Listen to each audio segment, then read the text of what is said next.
Okay. तर मागच्या व्हिडिओमध्ये आपण बघितले की विकार म्हणजे काय आणि विकार किती प्रकारचे असतात.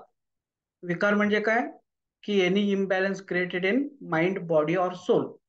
आणि विकार किती प्रकारचे आहेत, तर विकार एकूण 4 प्रकारचे आहेत. शारीरिक विकार फक्त शरीराला होतात, मानसिक विकार मनाला होतात, मनोशारीरिक विकार मनामुळे शरीरामध्ये विकार होतात, आणि आध्यात्मिक विकार किंवा आत्मिक विकार. या पद्धतीने विकार आहे. मी तुम्हाला सांगितलं की बाबा शारीरिक विकार हे बाहेरच्या रोग जंतूमुळे किंवा बाहेरच्या वातावरणामुळे किंवा इतर गोष्टीमुळे होतात.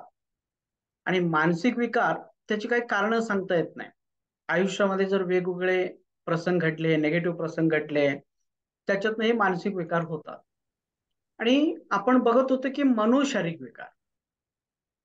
तर मनोशारीरिक विकार म्हणजे काय बघा, की त्याला इंग्लिशमध्ये आपण म्हणतो सायकोसोमॅटिक. सायको म्हणजे मन आणि सोमा म्हणजे शरीर. सायकोसोमॅटिक म्हणजे मनामुळे शरीरामध्ये निर्माण झालेले विकार. मनो शारीरिक, मन आणि शरीर, त्या पद्धतीने. आता बरेच वेळा काय होतं बघा, आपण ताण तणाव चिंता काळजीमध्ये राहतो, सतत टेन्शन मध्ये राहतो, सतत काळजी आहे, भीती आहे, चिंता आहे, बरोबर, अस्वस्थता आहे, सारखे नेगेटिव्ह विचार येतात, राग आहे प्रचंड. पण हे सगळं आपण काय केलं, बरेच वर्षापर्यंत ते मनामध्येच ठेवलेलं आहे. मनामध्येच दाबून दाबून दाबून दाबून आपण ठेवलेलं आहे त्याला. आणि मग नंतर काय होतंय, नंतर जर समजा ती वाढत वाढत वाढत गेली समजा, आणि त्याचा अतिरेक झाला, मग काय, त्यावेळी काय होतं की आपल्या मनाला ताण तणाव सहन करण्याची एक विशिष्ट क्षमता आहे, तिथपर्यंत ते सहन करतं ते. आणि जर समजा आपण त्या ताण तणावाच्या क्षमतेपेक्षा, सहन करण्याच्या क्षमतेपेक्षा जास्त आपण टेन्शन मध्ये आलो, जास्त आपण टेन्शन घ्यायला लागलो, तर काय होतं की ती जी काही टेन्शन नावाची जी काही नेगेटिव्ह एनर्जी आहे, तर आता ते आपल्या शरीरामध्ये उतरत, शरीरामध्ये उतरत. आणि त्या शरीरामध्ये जो काही कमकुवत पार्ट आहे, कोणाचं पोट कमकुवत आहे, कोणाचं हृदय कमकुवत आहे, कोणाचं डोकं कमकुवत आहे, कोणाचं पाठ कमकुवत आहे, कोणाच्या किडन्या कमकुवत आहेत, हा, कोणाच्या रक्तवाहिन्या कमकुवत आहेत. जे काही कमकुवत असेल ना, तर त्या पार्ट वरती तर ती परिणाम करतात, नेगेटिव्ह ऊर्जा त्याच्यावरती परिणाम करतात. आणि मग काय होतात की ती जी काही कमकुवत पार्ट आहे, तिथं त्या ताण तणाव हे सगळं साठल्यामुळं, तर ते ताण तणाव या नावाच्या निगेटिव्ह ऊर्जेमुळं तो भाग भाग डॅमेज होतो. तो भाग ऑलरेडी कमकुवत आहे, आणि ह्याच्यामुळे काय होतं, डॅमेज होतो. आणि मग ह्याच्यातनं काय होतं, मग ज्याचं पोट कमकुवत आहे, तर त्याला ऍसिडिटीचा प्रॉब्लेम सुरू होतो, किंवा पोट साफ होत नाही, किंवा मूल होत नाही, किंवा मासिक पाळी व्यवस्थित होत नाही. तर हे सगळे प्रकार त्या भागामध्ये घडतात. ज्याचे हृदय कमकुवत आहे, हृदयाची पंपिंग कमकुवत आहे, कधी तो व्यायाम करत नाही, कधी काही करत नाही, एक्सरसाइज करत नाही, म्हणजे हृदय कमकुवत झालेलं आहे, योगा करत नाही, प्राणायाम करत नाही. मग अशा वेळी त्या टेन्शनचा परिणाम तो हृदयावरती होतो, आणि हार्ट अटॅक होतो. त्याच्यानंतर जर रक्तवाहिन्या कमकुवत असतील, तर त्या रक्तवाहिन्यांच्यावरती त्याचा परिणाम होतो. मग त्याच्यातनं पॅरालिसिस सारखे प्रकार घडतात. त्याच्यानंतर ब्रेन कमकुवत असेल, ब्रेनवरती त्याचा परिणाम होऊन ब्रेन हॅमरेज होतो. तर अशा पद्धतीने ना, किंवा सेक्स ऑर्गन कमकुवत असतील, तर त्या पूर्णपणे डॅमेज होतात.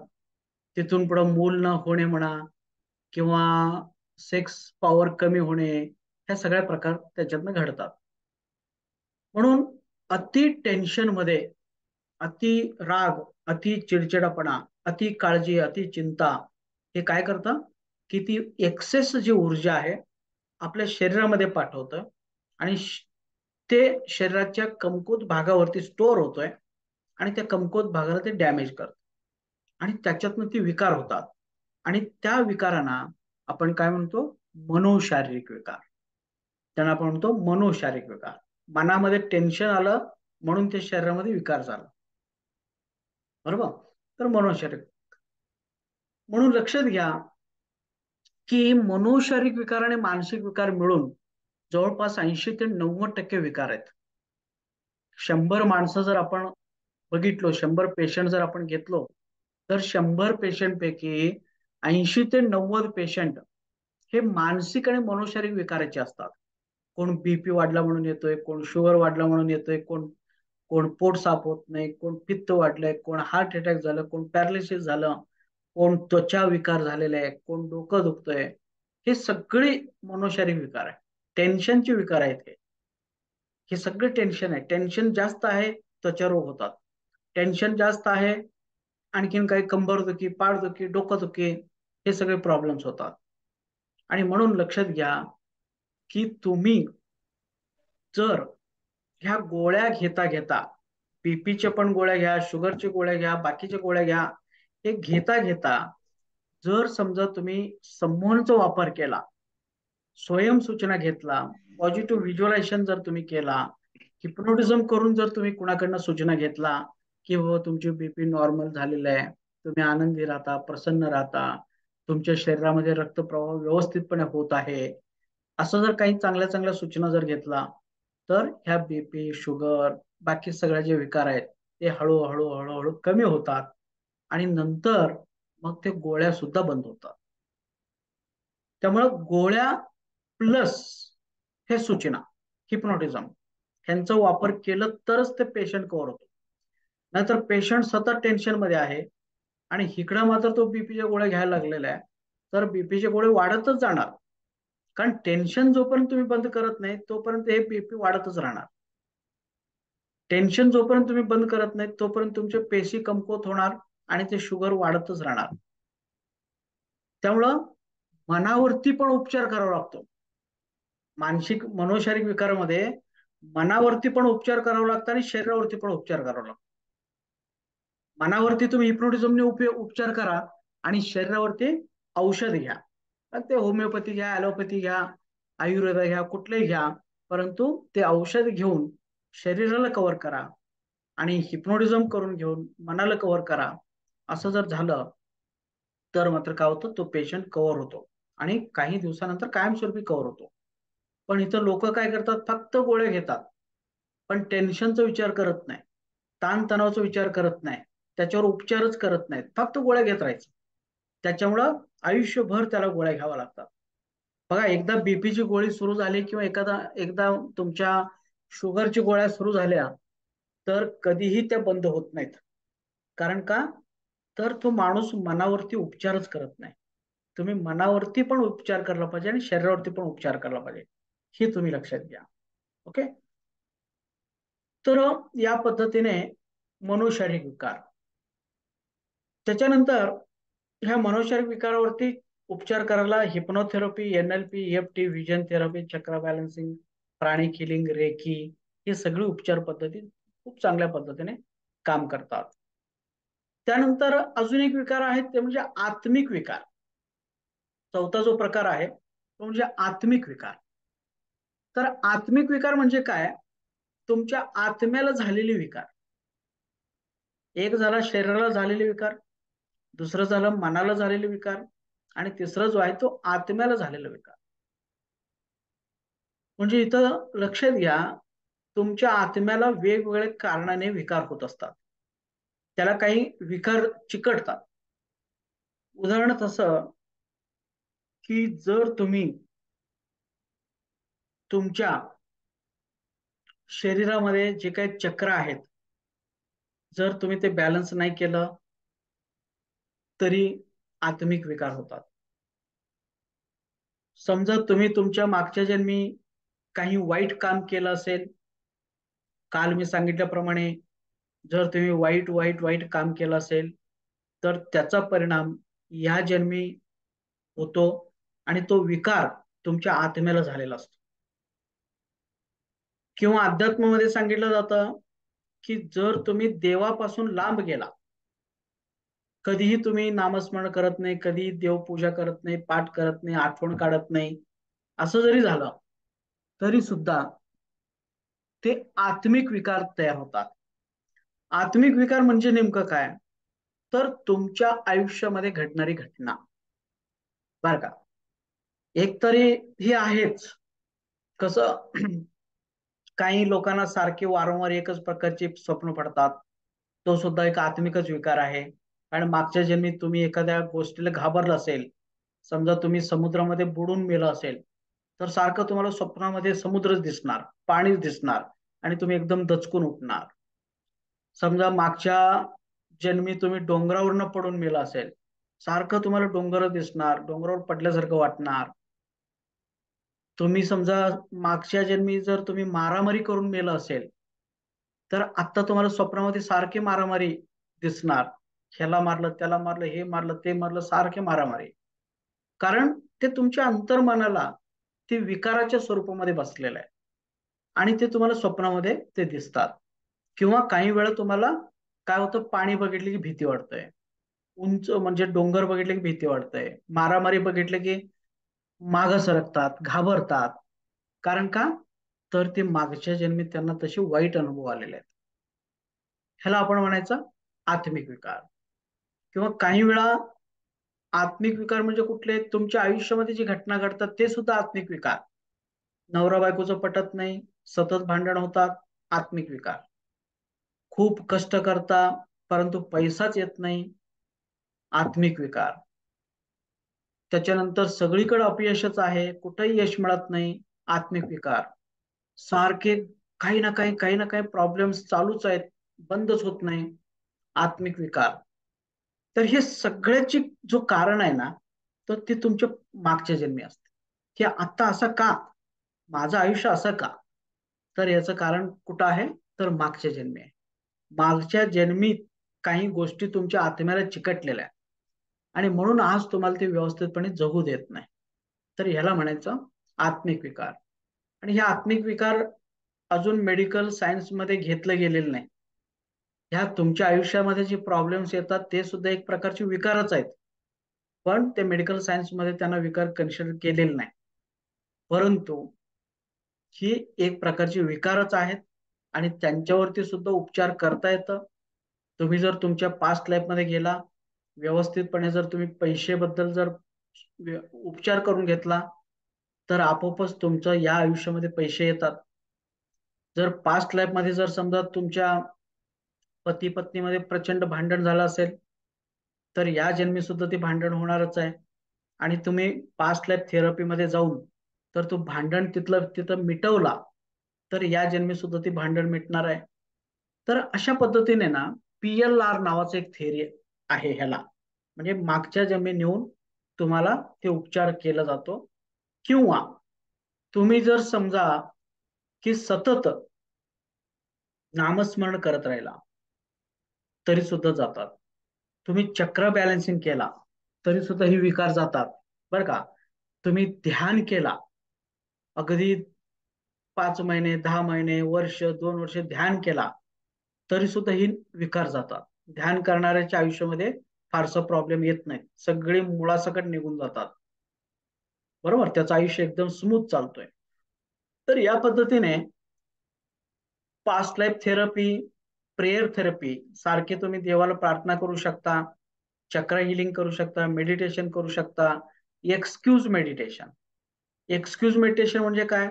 की रात्री झोपी जाताना सारखे म्हणत राहायचा, मी या जन्मी किंवा मागच्या अनेक जन्मी कळत न कळत ज्यांना ज्यांना दुखवलेलं आहे, ज्यांना ज्यांना त्रास दिलेला आहे, ते प्रत्येकाने मला क्षमा करावेत.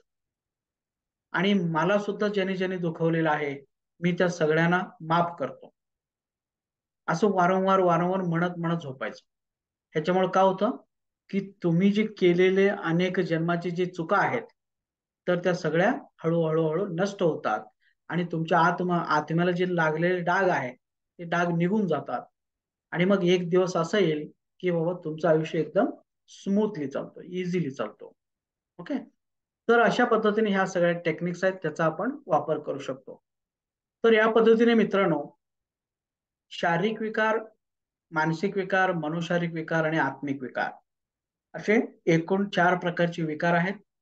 आणि तुम्ही लोक ऍज अ हिप्नोटिस्ट म्हणून, बरं का, ऍज अ हिप्नोटिस्ट म्हणून हे चारही विकारवरती, फक्त शारीरिक विकारवरती तुम्हाला करता येणार नाही, कारण शारीरिक विकार हे औषधोपचारच घ्यावं लागतं त्याला, त्यामुळे तुमचं तो काम नाही. परंतु तुम्ही हिप्नोटिझम शिकल्यानंतर ह्या मानसिक विकार आणि मनोशारीरिक विकार आणि आत्मिक विकार ह्या तिन्ही विकारावरती तुम्ही व्यवस्थितपणे काम करू शकता, उपचार करू शकता आणि त्या समोरच्या पेशंटला त्याच्यातनं बाहेर करू शकता. ओके. तर या पद्धतीने हा सगळा विषय आहे. तर तुमचे काही क्वेश्चन्स असतील तर मला विचारा आणि त्यानंतर आपण इथं थांबू आणि उद्या आपण वेगवेगळ्या टेक्निक वरती आपण उपचार करू. ओके. किंवा अजून एक 10 मिनिटं मी तुमचं घेतो. बघा, वेगवेगळे उपचार पद्धती आज डेव्हलप झालेल्या आहेत, बरं का, आणि त्यांचे सिद्धांत वेगवेगळे आहेत. हा, त्यांचे सिद्धांत पण वेगवेगळे आहेत. आता आयुर्वेद म्हणून एक शास्त्र आहे. तर हे आयुर्वेदवाले काय सांगतात की माणसाला विकार का होतात, तर माणसाच्या शरीरामध्ये वात, पित्त आणि कफ हे जर बिघडले तर मात्र त्याच्या शरीरामध्ये विकार होतात. हा एक सिद्धांत आहे, वेगवेगळे सिद्धांत आहे आणि प्रत्येक सिद्धांतामध्ये थोडं थोडं तथ्य पण आहे. परंतु तुम्हाला मी नंतर सांगेन की बाबा हे जे हिप्नोथेरपीचा जो सिद्धांत आहे, तर तो सिद्धांत ते फायनल आहे, अंतिम आहे आणि तेच सत्य आहे. ओके. तर आयुर्वेदामध्ये काय म्हटलं जातं, वात, पित्त आणि कफ शरीरामध्ये समतोल असायला पाहिजे आणि ते जर बिघडलं, कमी जास्त झालं, तर शरीरामध्ये निश्चितपणे काय होतात, विकार होतात. ओके. ते मानसिक विकार असेल, मनुशारीरिक विकार असेल, ते होतात. त्यानंतर योगावाले काय सांगतात की तुमच्या शरीरामध्ये ऊर्जा कमी आहे. तुम्ही जर विशिष्ट पद्धतीने हालचाली केला किंवा विशिष्ट पद्धतीने जर प्राणायाम केला तर ती प्राणशक्ती त्या सगळ्या अवयवांना सप्लाय होईल आणि त्या एनर्जीमुळं, प्राणशक्तीमुळं तर तुमचे अवयव व्यवस्थितपणे काम करतील. आणि जर प्राणशक्ती तुमच्या शरीरामध्ये कमी असेल, त्या अवयवांना जर ती सप्लाय होत नसेल, तर ती अवयव, जसं पेट्रोल नाही गाडीमध्ये, पेट्रोल कमी आहे किंवा संपलेलं आहे, गाडी पुढे पळणार नाही, तसं ऊर्जा जर तुमच्या शरीरामध्ये कमी असेल तर त्या पार्ट जे आहेत ते पार्ट व्यवस्थितपणे काम करणार नाही आणि मग एक दिवस असा येईल की ते पार्ट डॅमेज होतात आणि त्याला आपण काय म्हणतो, विकार म्हणतो. म्हणून ती लोक म्हणतात की तुम्ही प्राणायाम करा, तुम्ही योगासन करा. त्याच्यानंतर NLP नावाचं एक टेक्निक आहे. त्यांचं म्हणणं काय आहे, तर तुम्ही जे डोळ्याने बघता, जे कानाने ऐकता, जे जिभेने खाता, हा, हे पाचही इंद्रियांचे जे अनुभव तुम्ही घेता, त्या अनुभवातून काही तुमच्या मेंदूच्या पेशीमध्ये काही नेगेटिव्ह एक्सपिरियन्सेस, इमेजेस, इमोशन्स किंवा थॉट्स हे तुमच्या आतमध्ये बसतात आणि म्हणून तुम्ही पंचेंद्रिय मधून जे काय अनुभव घेतात ते तुमच्या मेंदूमध्ये बसतात आणि जोपर्यंत तुमच्या मेंदूतील ती भावना, ते एनर्जी, ती चित्र, ते विचार काढून टाकत नाही, तोपर्यंत तुमच्या आतमध्ये हे विकार होणारच, असं त्यांचं एक म्हणणं आहे. त्याच्यानंतर रेकीवाल्यांचं पण काय म्हणणं आहे, तुमच्या शरीरामध्ये काही चक्रा म्हणून आहेत आणि त्या चक्रा सतत जर व्यवस्थितपणे फिरत असतील, ते जर ऍक्टिव्ह असतील, तर तुमच्या शरीरातले सगळे पेशी व्यवस्थित काम करतात. आणि जर ते चक्र इम्बॅलन्स झाले, त्यांचं फिरायचं बंद झालं, तर मात्र तुम्ही विकाराला बळी पडता. आणि म्हणून तुम्ही काय करा, तुमच्या शरीरातलं चक्र बॅलन्स करून घ्या, त्यांना ऍक्टिव्ह करा, मगच तुम्ही ह्या विकारापासून बरं होता, असं त्यांचा सिद्धांत आहे. त्याच्यानंतर पास्ट लाईफ थेरपी म्हणून एक टेक्निक आहे. त्यांचं काय म्हणणं आहे की बाबा, आत्ता तुमच्या आयुष्यामध्ये जे प्रॉब्लेम चालू आहे, त्या प्रॉब्लेमचं मूळ जो कारण आहे ते तुमच्या मागच्या जन्मी आहे. मागच्या जन्मी जर तुम्हाला काही वाईट वाईट अनुभव आले असतील, तुम्ही वाईट कृत्य केलं असेल, कुणाला दुखावलं असेल, त्रास दिला असेल, तर त्या लोक तुमच्या आयुष्यामध्ये आत्ता त्रास देणार, आत्ता दुखावणार. म्हणून तुम्हाला जर तुमच्या विकारापासून बाहेर पडायचं असेल, तर तुम्ही तुमच्या मागच्या जन्मी जावा आणि मागच्या जन्मी जाऊन तर ती सगळी प्रसंग डिलीट करा, तुमच्या अंतर्मनातून काढून टाका. मगच तुम्ही बरं होता, नाहीतर होत नाही. असं ते PLRचं थेरी आहे. त्यानंतर अध्यात्मामध्ये काय म्हटलं जातं, त्याच पद्धतीने तुम्ही जे मागच्या जन्मी जे कर्म केला, त्या कर्माचं फळ तुम्हाला भोगावं लागतं. तुमच्या आयुष्यामध्ये आज पैसा नाही, कारण मागच्या जन्मी तुम्ही पैशाशी काहीतरी केलेलं आहे. आज तुम्ही आजारी आहे का, तर त्या आजाराशी संबंधित काहीतरी तुम्ही केलेलं आहे. आज तुम्ही दुःखी जीवन जगता का, तर मागच्या जन्मी तुम्ही कुणाला तर दुःख दिलेलं आहे. जे मागच्या जन्मी तुम्ही जे कर्म केलं, तर त्या कर्माचं फळ आज तुमच्या आयुष्यामध्ये भोगावं लागतो, आणि ते म्हणजेच एक प्रकारचा विकार आहे.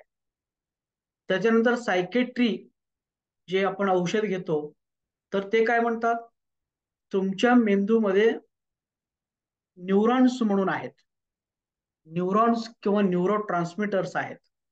आणि ते न्यूरो ट्रान्समीटर जर इम्बॅलन्स झाले, हा, जर इम्बॅलन्स झाले, बिघडले, तर तुम्ही मानसिक आणि मनोशारीरिक विकाराला बळी पडता. तुम्हाला भीती का वाटते, न्यूरो ट्रान्समीटर बिघडलेलं आहे. तुम्हाला ताणतणाव का वाटतं, न्यूरो ट्रान्समीटर बिघडलेलं आहे. तुम्हाला बीपीचा त्रास का आहे, न्यूरो ट्रान्समीटर बिघडलेलं आहे. तर अशा पद्धतीने त्यांचं एक थेरी आहे. त्यानंतर हिप्नोथेरपीचा सिद्धांत काय आहे, तर हिप्नोथेरपी वाले म्हणतात की तुम्ही वारंवार जे विचार करता, ते विचार तुमच्या बाह्य मनातून अंतर्मनामध्ये जातात, आणि अंतर्मनातून ते मेंदूकडे जातात, आणि मेंदूमध्ये एकदा ते विचार गेले, तर मेंदू त्या त्या पद्धतीने आपल्या शरीरामध्ये विकार घडवतो. तुम्ही सारखं जर एखाद्या विकाराबद्दल वारंवार विचार करत राहिला, आणि ते विचार तुमच्या मेंदूत जातात, आणि मेंदू तुमच्या शरीरामध्ये त्या विकार घडवतो, बनवतो, निर्माण करतो. आणि त्याच पद्धतीने तुम्ही जर तुमच्या जीवनाबद्दल विचार केला, तर ते विचार तुमच्या अंतर्मनाच्या माध्यमातून देवाकडे जातात, आणि देवाकडे एकदा गेले, आणि देव त्या पद्धतीने घटना घडवून आणतो. समजा तुम्ही सारखं म्हणत राहिला की मी गरीब आहे, मी गाडी घेऊ शकत नाही, मी बंगला घेऊ शकत नाही, तर तुमच्या बाह्य मनातले हे विचार अंतर्मनात जातात, अंतर्मनात विश्वमनाकडे जातात, आणि विश्वमनात मन काय करतं, तुम्ही कसं गरीब राहाल ह्याची ते व्यवस्था करून ठेव. तर ह्या पद्धतीने ही सगळी थिअरीज आहेत, थेरपीज आहेत. ओके. तर आपण पुढच्या लेक्चरमध्ये वन बाय वन आपण थिअरीज बघू, एक एक टेक्निक आपण बघू उद्यापासून. ओके, ठीक आहे. धन्यवाद, थँक्स. आणि काही क्वेश्चन असतील तर तुम्ही विचारू शकता. एक 10 मिनिटं क्वेश्चन विचारतो मला. जर नसतील तर आपण थांबू इथं.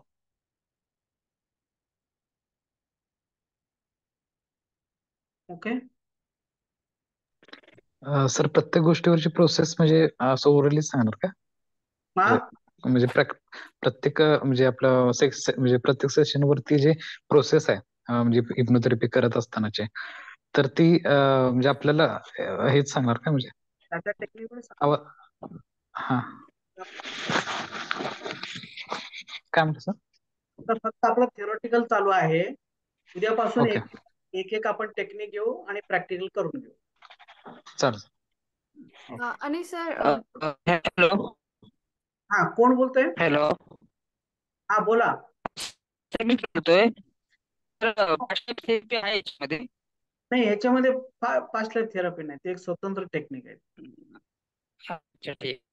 हा, आणि कोण मॅडम, मॅडम कोण बोलले?